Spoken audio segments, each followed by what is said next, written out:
안녕하세요. 취미로 철학하는 남자입니다. 네, 이번에는 철학의 발전에 대해서 이야기를 해볼까 하는데요.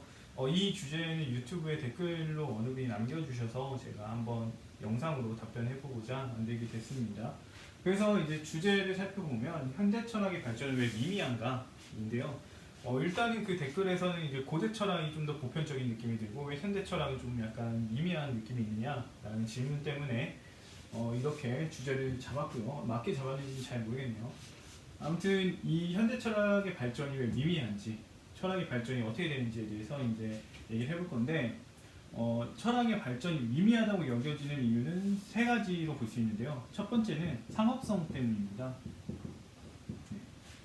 철학의 이제 상업성, 철학이 상업적인 특징을 보이려면은 사람들이 많이 원하고 그 다음에 그 어떤 상품이 물품이 이제 가치가 있다는 것이 공인이 돼야 되는데 그런 것들은 이제 고전, 고대나 중세, 근대, 이런 것들 중에는 이제 고대와 근대가 상업성이 있습니다. 그렇다 보니까 우리가 자주 접할 수 있는 게 뭐냐? 이것들, 고대와 근대들이다.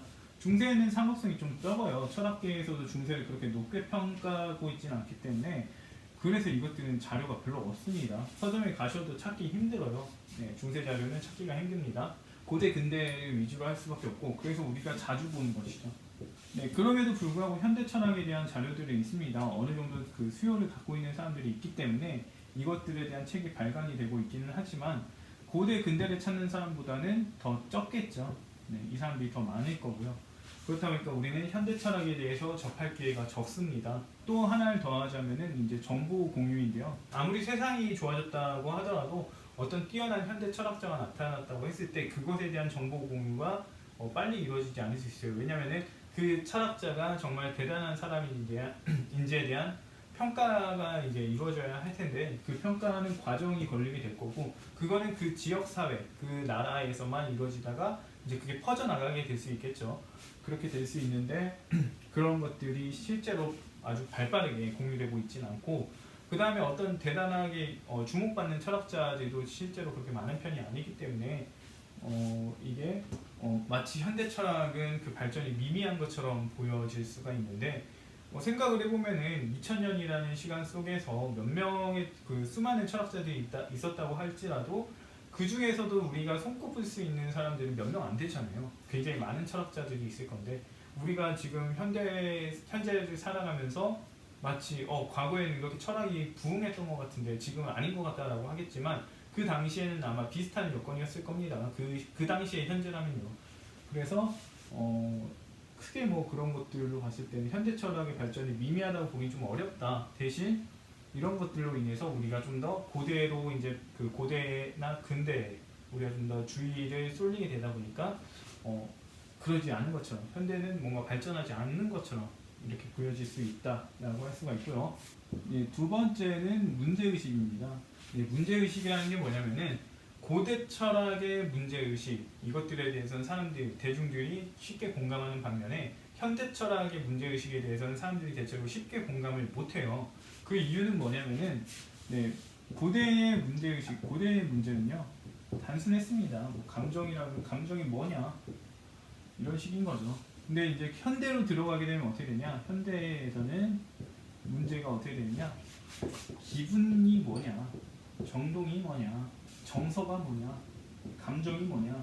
이렇게 나아가게 되는 거예요.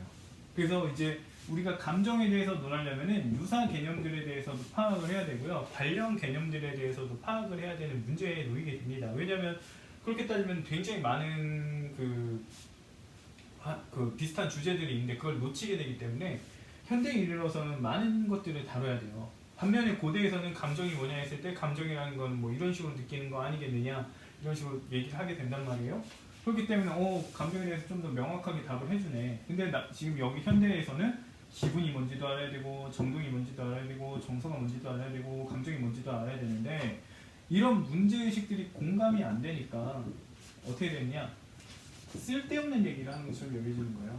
내가 알고 싶은 거는 감정이 뭔지에 대한 건데 왜 여기서 기분을 다루고 있고 정동을 다루고 있고 정서를 다루고 있느냐 이렇게 되는 건데 지금 같은 경우에 이제 기분각, 정동, 정서를 다루게 되면은 어느 정도 감정이 유추가 되기 때문에 사실 이거는 굉장히 이 비교 사례에 적합하진 않아요. 그렇지만 이제 실제 철학에서는 좀 더 뭔가 관련이 아예 없어 보이는 것들이 다뤄지고 있단 말이에요. 그렇기 때문에 사람들은 현대나 그 근대까지만 보더라도 굉장히 쓸데없는 얘기를 많이 하고 있는 것 같다라고 보여집니다. 그러니까 어떠냐? 이것들은 별 가치가 없고요. 발전하지 않은 것처럼 보여요. 예, 반면에 고대 같은 경우에 공감이 잘 되니까 되게 좋은 거 이렇게 여겨질 수가 있는 거예요. 그래서 이제 사람들이 고대나 이런 접근하기 쉬운 거, 접근성이라고 볼 수가 있는 거죠. 그래서 접근성이 쉬운 게 고대이고, 그 다음에 현대 같은 경우에 접근성이 낮고, 그 다음에 내 수준에서 봤을 때 쓸데없어 보이니까, 그러니까 뭐다? 네, 발전이 없다. 이렇게 보여지는 겁니다. 만약에 현대 문제의식에 공감할 수 있는 사람이라면은 네, 이런 이야기들이 되게 중요한 논점이 될 거예요. 왜냐면은 탐구를 하다 보면은 감정이 뭐지 했는데 그럼 정서는 뭐야? 이렇게 될 수 있잖아요. 감정과 정서는 비슷한 걸 이야기하는 것 같은데 정서는 그럼 뭐야? 이렇게 될 수가 있기 때문에 사실 좀 더 엄밀하게 탐구를 하는 분들이라면은 현대의 문제도 이제 같이 공감을 할 수가 있을 건데 일반적으로 사람들은요 문제의식을 한 이 정도 감정에 대해서만 가지고 있지 정서, 정동 이런 것들을 문제로 삼고 있지 않습니다. 그렇다 보니까 그 사람들은 이만큼만 알면 되는데 이만큼도 알아야 되는 상황이니까 별로인 거고, 그리고 중요한 거는 이것들을 안다고 해서 엄청 대단해지는 것도 아니란 말이에요. 그냥 약간의 호기심을 충족시키는 정도인데 내가 이걸 이해하려고 복잡한 이해를 할 필요는 없죠. 그러니까 사람들은 이거에 대해서 별로 중요하게 여기지 않는다. 그래서 접근성이 낮은 것들을 다루고 있으니까 현대 철학이 무의미해 보이고 미미해 보인다. 발전을 안 하고 있는 것처럼 보인다. 이렇게 볼 수가 있는 거죠. 세 번째로 볼 수 있는 것은 학문의 한계입니다. 철학이라는 학문의 한계를 말하는 건데요. 철학 같은 경우는 개인의 정신적 성숙에 관련된 겁니다. 그래서 개념 규정, 그 다음에 가치 판단, 이런 것들은 전부 다 정신적 성숙과 관련이 있어요. 근데 문제는 뭐냐면 이런 개념 규정의 문제, 가치 판단의 문제가 있을 거 아니에요? 이 문제는 모든 개인에게 새로운 문제입니다. 그렇다 보니까 어떻게 되느냐? 고대, 중세, 근대, 현대 이 지점에 이르러서 이때의 사람과 이때의 사람과 이때의 사람과 이때의 사람은 모두 같은 문제에 대해서 문제를 제기하게 돼요. 모두 같은 문제에 대해서 문제를 제기하게 됩니다. 그러면서 어떻게 되느냐? 같은 문제에 대해서 문제를 제기하게 되면서 하나 개인만의 답들을 가지게 되겠죠. 그리고 이 개인만의 답들을 가지고서 어떻게 되느냐? 책을 쓰게 될 겁니다. 그렇다 보니까 이제 어떻게 되겠습니까? 같은 주제에 대한 같은 문제에 대한 책들이 여러 개가 형성이 돼요. 일반적으로 다른 학문들도 그러하게 될 텐데 이건 좀 다른 학문들을 좀 덜하는 게 뭐냐면은 이미 해결된 것에 대해서 또다시 언급할 필요가 없잖아요. 왜냐면은 이미 문명이 그걸 활용하고 있어요. 이미 활용할 수 있어요. 이미 내가 어떤 전자기에 대한 원리를 알지 못하더라도 이미 활용하고 있기 때문에 아는 사람이 있구나 이렇게 됩니다. 그렇다 보니까 아는 사람이 있으면 이 사람한테 물어보겠죠. 물어볼 거고요. 물어보면은 이 사람을 알려주겠죠. 답을 주거나 책을 알려줄 겁니다. 그럼 그 책을 보고서 거기서 발전시켜서 나가게 되는 반면에 고대, 중세, 근대, 현대 이 철학과 관련된 이 정식적 선습과 관련된 거는 누가 안다고 볼 수 있는 사람을 파악하기가 어려워요. 그렇다 보니까 다 개인만의 답들을 찾게 되게 됩니다. 그런 과정에서 몇 가지 책들을 참고하게 되는데 그 책에 대해서도 뭔가 설명이 더 필요하다라고 느끼는 것들이 있게 돼요. 그래서 거기에서 이제 파생되고 이렇게 되게 되는데 결론적으로 단순하게 일반의 사람들이 봤을 때는 이 사람들이 뭔가 파생시키고 한다 할지라도 일반 사람들이 봤을 때는 그래서 감정이 뭐야? 결국 이거예요. 결국 일반적인 사람들은 그래서 감정이 뭐냐고 이것만 알고 싶어 한단 말이에요. 그렇다 보니까 뭔가 변화가 생기고 변화가 생기고 변화가 생기고 변화가 생기긴 하는데 이렇게 생기겠죠. 뭔가 나아지고 나아지고 하는데 그럼에도 불구하고 뭐냐? 같은 말 하고 있다라고밖에 안 보여지는 거예요. 네. 고대에서도 중세에서도 근대에서도 현대에서도 같은 말 하고 있잖아. 결국 말만 길어질 뿐이지 같은 말 하고 있는 거 아니야. 그럼 뭐가 달라 도대체? 이때하고 이때하고 뭐가 다른 거야? 여기에 대해서 설명을 하려고 해봤자 앞서 말했다시피 일반인 사람들은 이만큼만 알고 싶어 하는데 우리가 설명하게 되면은 철학을 공부하는 사람들이 설명하게 되면은 이런 차이가 있어 라고 말을 하게 되겠죠. 근데 이거에 대해서 말하면 어떻게 되느냐? 일반들은 그래서 나는 이거 알고 싶은데 이거 굳이 알아야 돼? 굳이 알아야 돼? 하는 거죠. 그러면은 결국에는 철학이 발전하고 있음을 일반은 거부한다고 볼 수가 있어요. 철학이 발전하고 있음을 설명해 준다 할지라도 그걸 거부할 수 있다. 이렇게 볼 수가 있는 거죠. 또 여기서 또 이제 문제가 되는 것도 있을 수 있는데 그 학계의 문제일 수 있어요. 학계가 설명을 잘 못하는 경우도 있습니다. 제가 이제 학계를 싫어하는 이유기도 한데 설명을 잘 못하는 경우들이 있어요. 그래서 이제 이런 것들을 설명을 못하니까 일반적인 생각했을 때는 뭐 발전한 것도 없네 이렇게 보는 경우들이 있는 거죠. 아무튼 이런 이유로 인해서 이제 사람들이 봤을 때는 현대 철학은 발전한 게 없어요. 왜냐? 난 이것만 지금 중요한데 이 책들은 모두 이것에 대해 얘기하고 조금씩 다를 뿐이니까 다를 뿐이니까 학문은 미미하다. 고대만 봐도 충분한 거 아니냐 이런 식으로 접근이 이루어질 수가 있는 거죠. 아무튼 그 현대 철학은 발전하고 있습니다. 발전하고 있는데 문제는 결론적으로 말하면은 일반들이 이만큼 원한다 했잖아요. 근데 학문들은 여기에 더해서 이렇게 쌓여는 가고 있어요. 이렇게 쌓여가고 있는데 이 디테일을 일반들이 배울 필요는 없잖아요. 일반들이 알 필요도 없습니다. 굉장히 복잡해요. 그러니까 어느 정도 여유가 되지 않는 이상은 내가 그것까지 알아야 돼. 다른 거 하면서 즐길 시간도 많은데 라고 할 수가 있어요. 그렇다 보니까는 결국에는 여기에 대한 관심은 적습니다. 반면에 과학 같은 경우는 좀 달라요. 과학도 이런 식으로 쌓여가죠. 점점 쌓여가는데 이렇게 하나씩 쌓일 때마다 우리가 누리는 혜택이 증가해요. 혜택이 증가합니다. 반면에 철학은 이렇게 쌓인다 할지라도 혜택이 없어요. 혜택이 없습니다. 혜택은 오로지 뭘로 있냐? 개인의 정신적 성숙에만 있습니다. 그러니까 개인만 누릴 수 있어요. 이 혜택을.